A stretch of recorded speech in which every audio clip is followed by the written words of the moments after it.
Assalamualaikum warahmatullahi wabarakatuh. Waalaikumsalam. Kawan-kawan sekalian, selamat datang pada dialog podcast Gerakan Guru Berkualitas Gerutas Indonesia. Pada kesempatan kali ini, kembali kita akan berdialog, bincang-bincang dengan Bapak Profesor Dr. Haji Husni Rahim. Selamat datang Pak Husni. Terima kasih. Assalamualaikum warahmatullahi wabarakatuh. Waalaikumsalam warahmatullahi wabarakatuh. Ngobrol sama Pak Husni jadi semakin kepengen menimba pengalaman Pak Husni. Kawan-kawan merasa tidak cukup kalau dengan teori, nasihat, tapi di pengalaman Pak Husni sendiri bagaimana? Pada kesempatan yang lalu sudah disampaikan bahwa berkembang itu, sukses itu tidak instan, tidak loncat pagar, dia berproses. Bahkan ada ungkapan limited, unlimited. Di dalam keterbatasan itu sesungguhnya tersimpan peluang yang sangat besar, bahkan tidak terbatas. Nah, kawan-kawan sekarang sering mengalami kenyataan bahwa untuk maju itu, untuk sukses itu, faktanya memang terbatas, sulit. Kita itu seperti mati langkah. Gitu. Nah, terhadap kawan-kawan yang mati langkah untuk memulai meraih sukses, itu dari mana Pak Husni? Kan Pak Husni punya pengalaman ini, kawan-kawan suka bersanda. Bapak dari guru kecil sampai akhirnya menjadi guru besar. Itu kiat-kiatnya kira-kira bagaimana? Sekaligus delivery kepada kawan-kawan yang kepengen sukses. Terutama guru-guru yang ingin sukses sebagai guru dan juga sukses di dalam mengajar, katakanlah.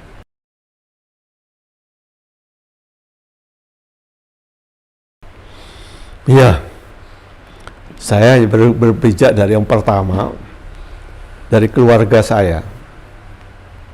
Orang tua saya itu hanya kepala kantor urusan agama di Kewedanaan, ketika itu namanya Tanah Pasbah Pagar Alam. Ya.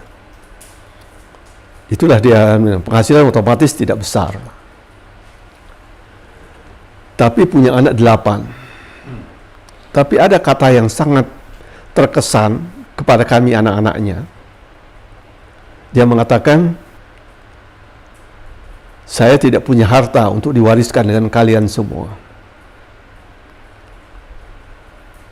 Artinya kalau kalian mengharapkan harta dari saya untuk nanti hidup, tidak akan ada itu. Oleh karena itu, untuk dapat itu saya akan berusahakan semua anakku sekolah. Sekolah itulah, anggaplah itu sebagai warisan yang saya berikan kepada kamu. Itu satu kata kunci yang dianukan gitu, sekolah. Itu akan memberikan kamu untuk warisan. Dan karena uang terbatas tadi, maka cara sekolah kan macam-macam. Ya, kami berdelapan itu dengan beragam. Ada yang memang sekolah dibiayai penuh. Saya anak pertama, anak kedua, anak ketiga sudah dicarikan sekolah kejuruan. Ya, kebetulan ketika itu ada namanya sekolah STM, ya, Tabah Tanjung Inim. Itu disekolahkan sana anak ketiga kan itu. Kemudian anak keempat disekolahkan sekolah guru di SGB ketika itu. Ya. Saya juga termasuk dicarikan sekolah yang berikatan dinas.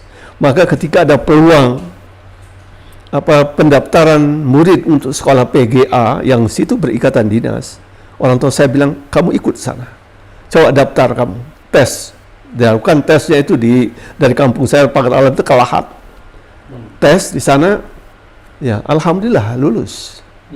Berarti terkabul, ya, bisa sekolah. Kalau sekolah kita dinas kan tidak bayar. Ya tidak bayar, nanti bisa dapat uang saku. Ya, itu tuh anunya, dalam keterbatasan orang tua saya seperti itu, dia melihat ada peluang cari sekolah, ya, yang kamu tidak bayar. Nah, ketika kan itu, oh iya betul juga saya pikir ya.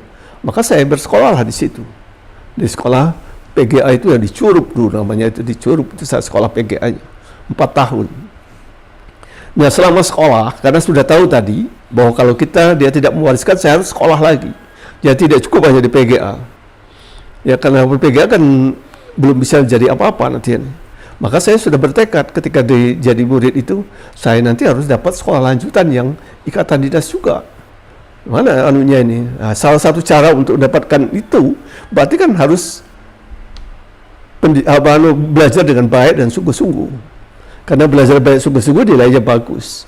Pengen dapat terbuka peluang yang lain. Jadi saya betul-betul memanfaatkan itu untuk belajar dengan sungguh-sungguh. Belajar dengan sebaik mungkin gitu. Sehingga pernah digelari oleh teman satu kamar saya itu, sudah almarhum sekarang itu teman saya itu, dia bilang gini, Pak Husni ini pura-pura tidur. Padahal dia baca. Saya pikir dia sudah tidur. Memang saya biasanya karena di asrama kan ramai. Supaya tidak diganggu, saya tarik selimut ke atas gitu. Saya baca di sini. Jadi saya baca gitu ya. Sehingga dia bilang kalau dia pandai pantas karena dia orang dia pura-pura tidur tapi dia baca katanya itu. Nah, itu menunjukkan kesungguhan tadi bahwa kita harus sungguh. Bahwa saya kalau mau dapat peluang yang lebih bagus, saya harus siap. Siap itu adalah saya punya nilai yang bagus. Dan alhamdulillah betul ketika diumumkan terakhir ada 4 besar dikirim ke sekolah PHIN Jogja gitu itu ikatan dinas lagi. Saya sudah masuk di dalam situ. Alhamdulillah saya pikir ini lanjut kepada pendidikan berikutnya gratis.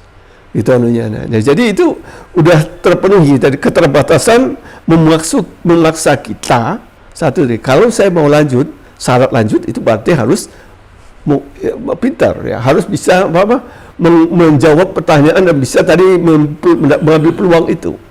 Banyak orang ada peluang tidak bisa memanfaatkan. Iya. Ya, kalau dia ada peluang tidak memanfaatkan tadi, kenapa dia tidak belajar sungguh-sungguh?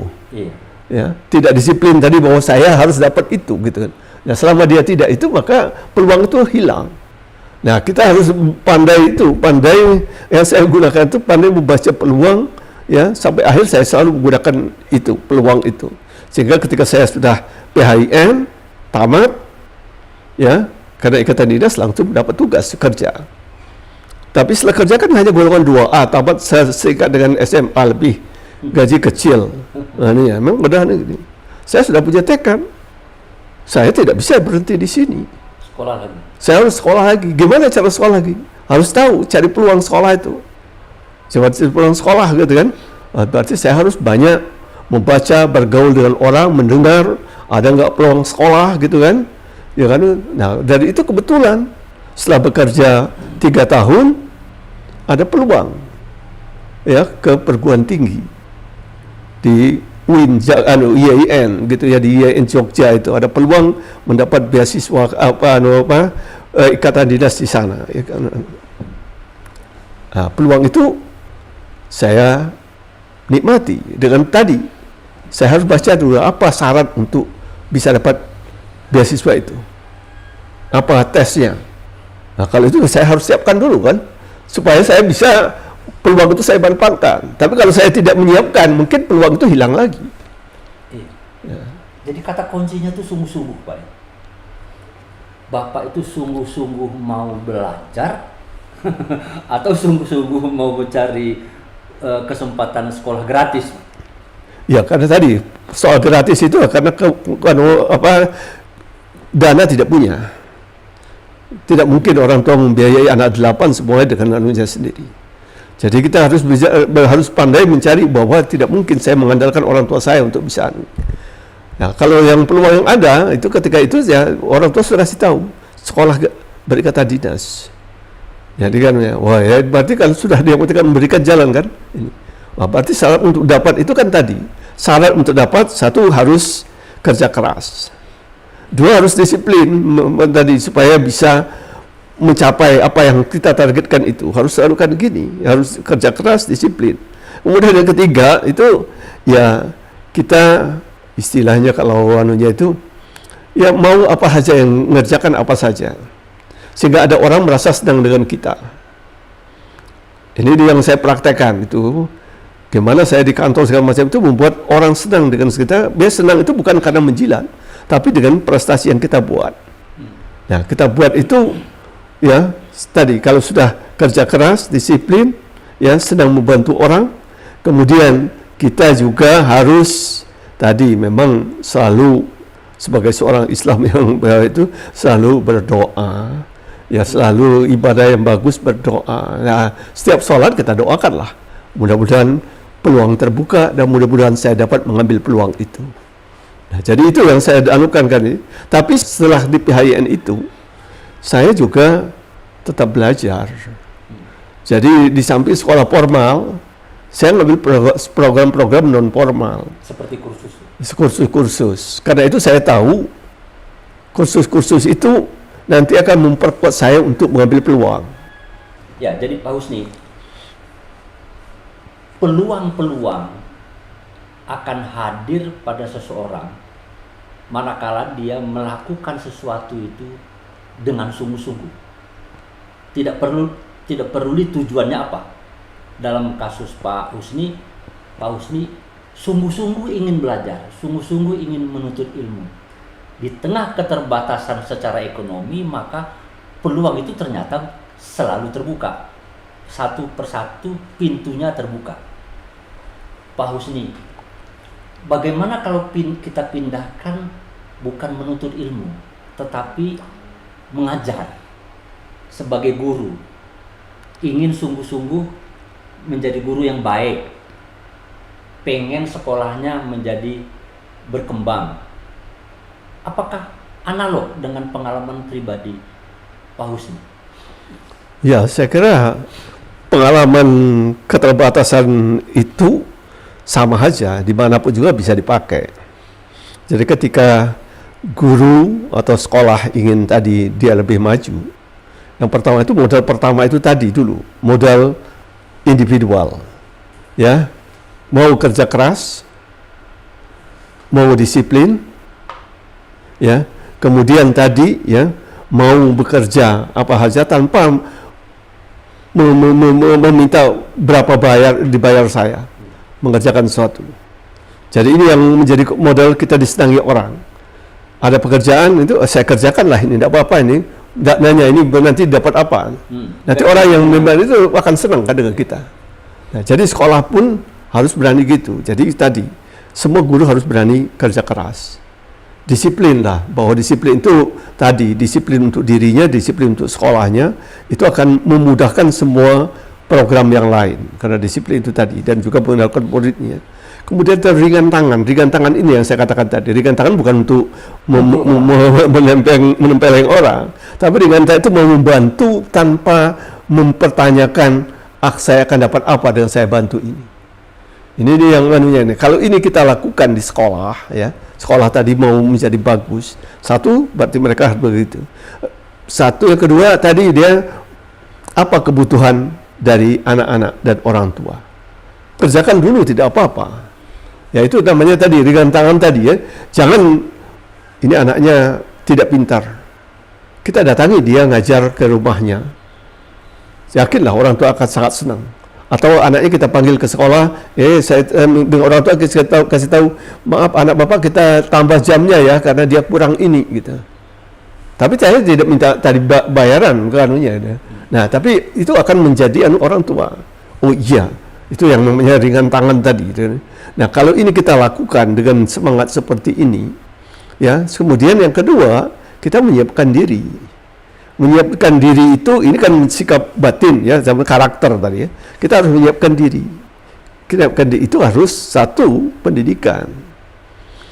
Pendidikan ini harus tambah, tidak cukup kita dengan apa yang sudah kita dapat. Artinya kita harus menimba ilmu terus-menerus. Mengembang terus-menerus.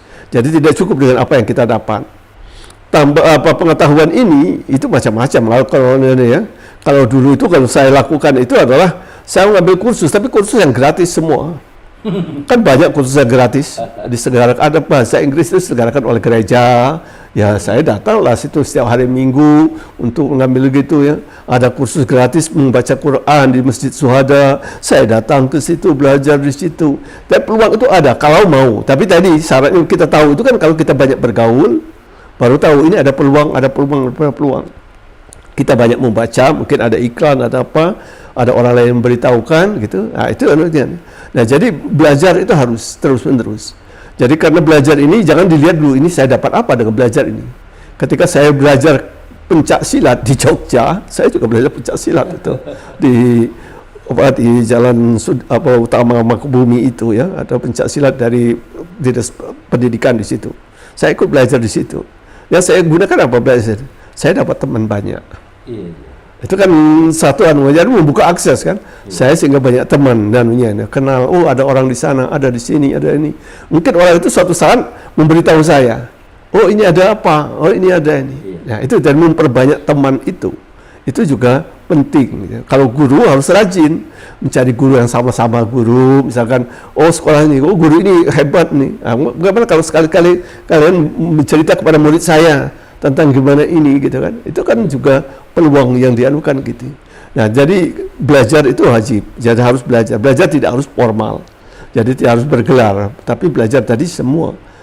Saya itu pernah kursus yang namanya statistik. Padahal statistik saya pelajari, padahal saya belajar di Fakultas Agama.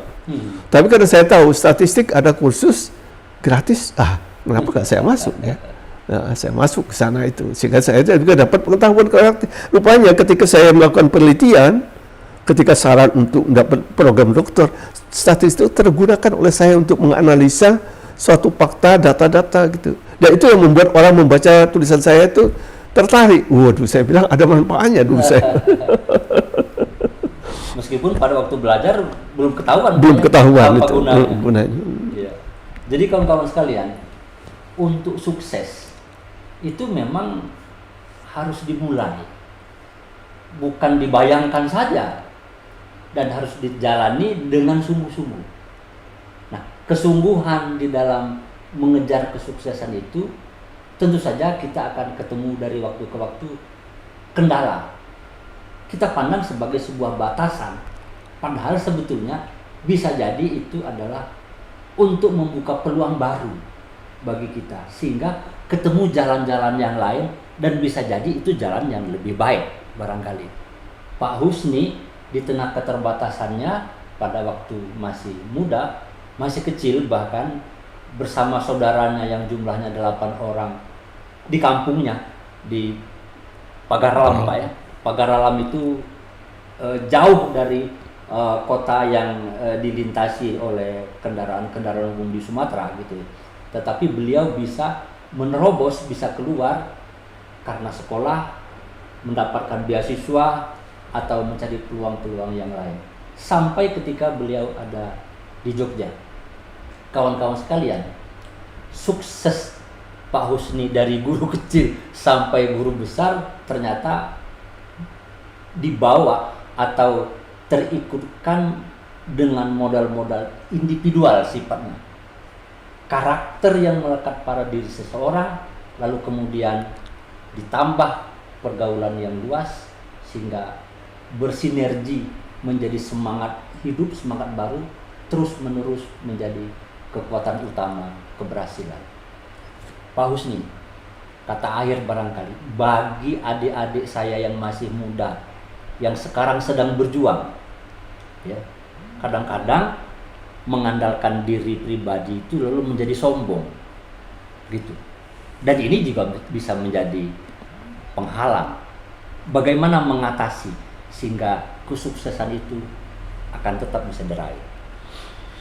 Iya, itu sombong itu muncul dari biasanya kurang percaya diri. Jadi kurang percaya diri membuat dia ingin bahwa saya ini hebat. Itu anunya gitu. Tapi seorang yang makin percaya diri, makin berilmu, biasanya ya itu dikatakan seperti ilmu padi itu. Makin lama makin runtuh gitu. Jadi ketika kita bayangkan, oh dia masih mencari bentuk dari kehidupannya, dia itu masih merasa sombong. Kalau saya selalu mengatakan ketika melihat orang sombong, oh ya baru tahap itu. Nanti kalau dia terus belajar, dia akan bisa mencapai tahap yang lebih, kesombongannya akan hilang. Itu yang penting kita lakukan gitu. Nah, kemudian juga kesombongan itu bisa juga karena prestasi. Prestasi dipuji orang, ketika dipuji orang dia sudah merasa sangat besar. Dan ketika dia merasa besar, itu tadi merasa tadi, oh ya, saya hebat. Nah, ketika seperti itu, ya, maka sebenarnya dia sudah tertutup pintu lebih besar lagi.